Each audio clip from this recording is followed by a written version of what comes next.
Caracas sank into a night of growing instability. Inside the presidential palace at Miraflores, Venezuelan President Nicolás Maduro and First Lady Cilia Flores were still unaware that a meticulously prepared operation, allegedly involving the Central Intelligence Agency and U.S. Special Forces, had entered its final phase, a decisive move aimed at reshaping the long-running geopolitical confrontation between Washington and Caracas.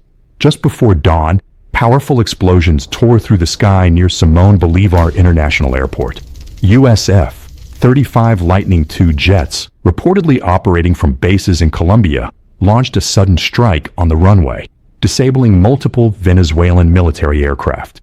Almost simultaneously, U.S. Marines moved to secure key military installations around Caracas, including Fort Tayuna and La Carlana. The capital descended into chaos. Smoke and fire spread across strategic zones, and Venezuela's military command and control structure was effectively paralyzed within hours. At Miraflores Palace, Nicolás Maduro received an urgent briefing from his security advisors and immediately ordered the activation of Protocolo Aguila, an emergency plan to evacuate the president and his family to a secret secure location in the Andes Mountains. What Maduro did not know was that the Central Intelligence Agency had been waiting for precisely this moment.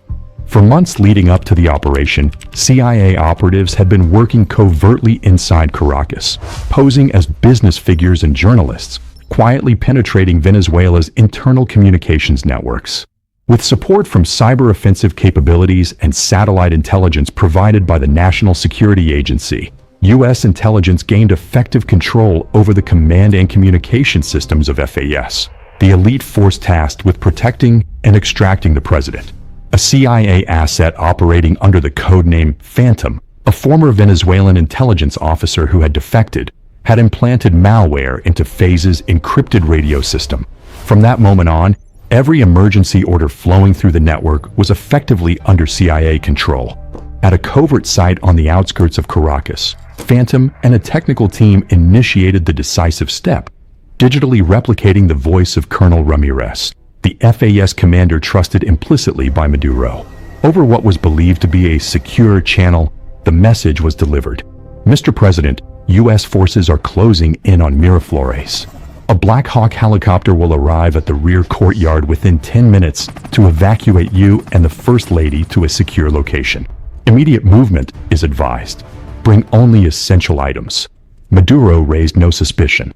Amid the chaos, every signal appeared consistent with an unfolding emergency.